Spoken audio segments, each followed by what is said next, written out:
पाकिस्तान को कि कर दे हमला, मैं दूंगा F-16, मैं अपग्रेड करूंगा F-16। लेकिन लगता है कि ईरान ने कहा कि भैया हमने जो तेल बेचना है वो हम पाकिस्तान के थ्रू आपको बेचेंगे, कि कल पाकिस्तान को ना उकसाए कि तू चढ़ जा, भारत को तू मतलब भारत को कीप इट्स हेड डाउन, उठने मत दे, कि आप तो defining partnership of the 21st century. किया क्या, हमारे खिट्टे में आग लगा दी पूरे, ठीक है, पूरे साउथ एशिया में आपने आग लगा दी है, भारत के चारों तरफ प्रॉब्लम क्रिएट कर दी है। वो ऑपरेट कर रहे हैं साहब मणिपुर मिजोरम में, वो कुकी लैंड बनाना चाहते हैं भारत को काट कर। ये हमारा दोस्त और पाकिस्तान की ISI बहुत जरूरत से ज्यादा एक्टिव हो गई है बांग्लादेश के अंदर। तो या तो हम पागल हैं या हम में कोई कमजोरी है साहब, सीधी बात, दो टूक बात। 80% पाकिस्तान की आर्मी, नेवी, एयरफोर्स का इक्विपमेंट चीन से आता है। ये जो हमारा ड्रामा चल रहा है ना साहब, कि हम रफाल खरीद रहे हैं, ये सुनते सुनते तो 4 साल तो हमें हो गए साहब। आपने कुछ नहीं किया पाकिस्तान का, लेकिन क्या ये दोनों को जब मौका मिलेगा आपको कमजोर हालत में देख के, तो ये आप समझते हैं नहीं चढ़ेंगे?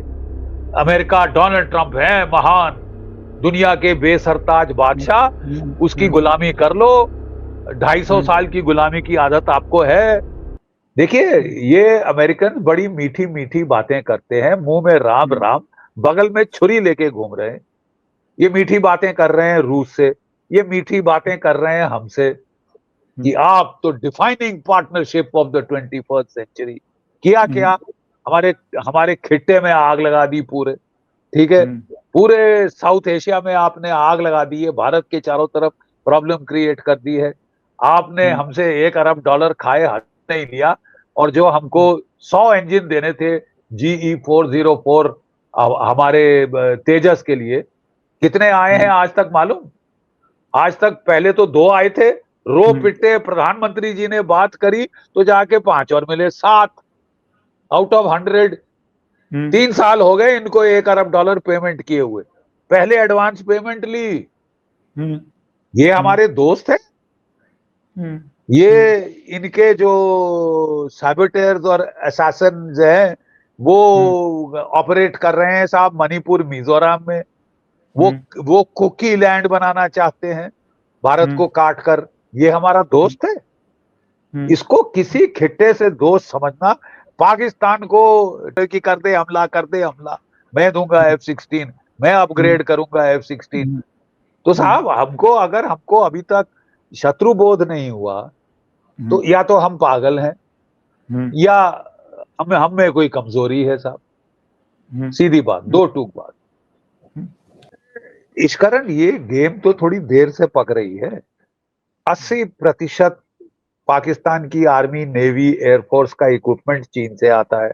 $80 अरब उसने लोन दिया हुआ है, $60 अरब और इन्वेस्ट कर रहा था बेल्ट रोड इनिशिएटिव में।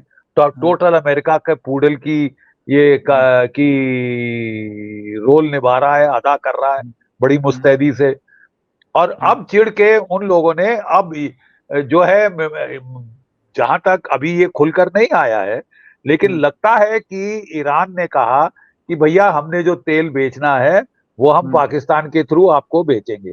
साहब 7,500 मील का हमारा बॉर्डर है, लैंड एंड सी। क्या कहने की कोशिश कर रहे थे कि हम साहब कजाकिस्तान के थ्रू और तुर्कमेनिस्तान के थ्रू ट्रेन के जरिए पहुंचा सकते हैं, और हम पाकिस्तान के जरिए पहुंचा सकते हैं। पाकिस्तान जो मध्यस्थता कर रहा है, टू मेनी मास्टर, उसको साहब चीन को खुश रखना है, उसको अमेरिका को खुश रखना है कि भैया तुम हमारे 13,000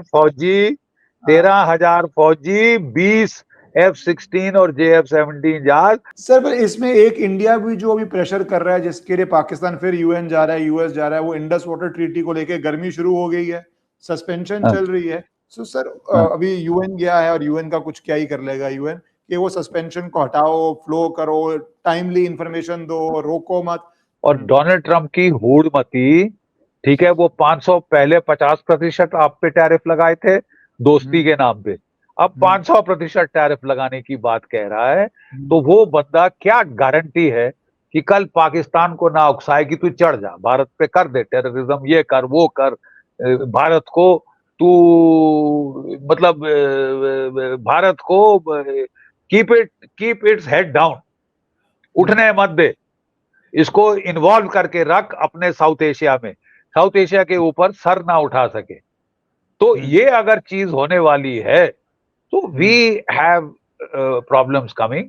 मैं बड़ी देर से कह रहा हूं, देखिए साहब, ठीक है, और पाकिस्तान और वो फिर से इकट्ठे होने की कोशिश कर रहे हैं, और पाकिस्तान की आईएसआई बहुत जरूरत से ज्यादा एक्टिव हो गई है बांग्लादेश के अंदर, ठीक है। तो हम लोगों को अब रीस्ट्रक्चर करनी पड़ेगी सब continental security once and for all, जैसे 1971 में की थी। मतलब you should be ready to help with United States but fight a decisive war against Pakistan and solve this problem once and for all.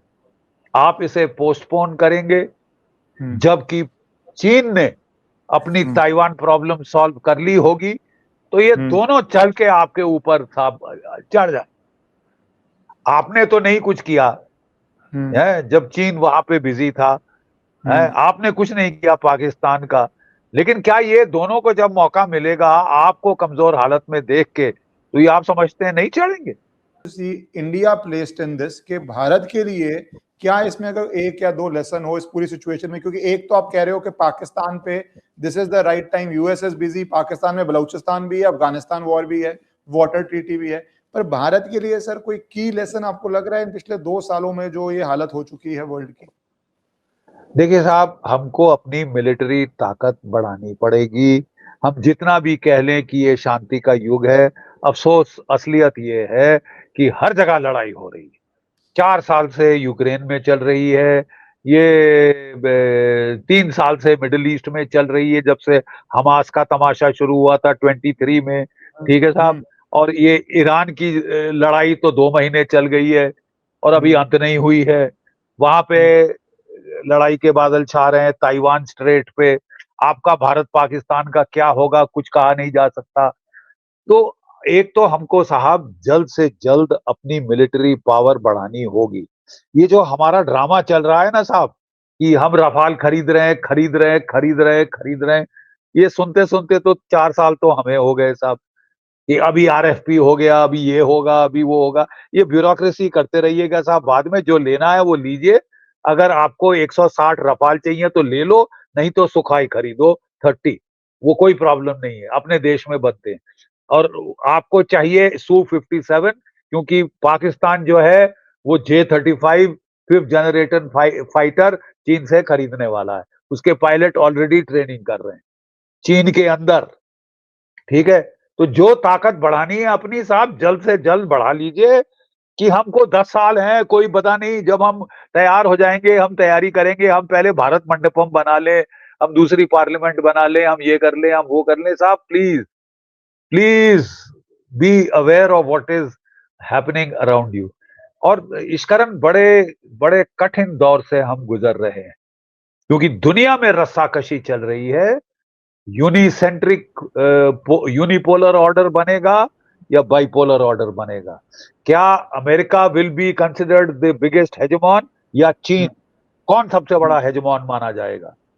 अगर अमेरिका सबसे बड़ा हेजेमॉन माना जाता है तो भारत को Russia, India, China triangle, BRICS में शामिल होना पड़ेगा। ब्रिक्स वाले आज आपको कह रहे हैं साहब आप तो सबसे बड़े गद्दार निकले, हम डी डॉलराइजेशन की बात कर रहे हैं, आप अमेरिका का सपोर्ट कर रहे हैं।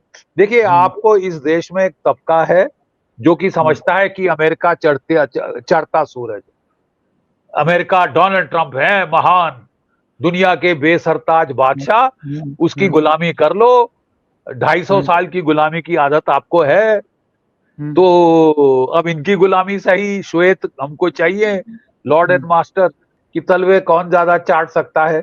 साहब तलवे आप चाटे, हमें बख्श दें, हम इज्जतदार लोग हैं।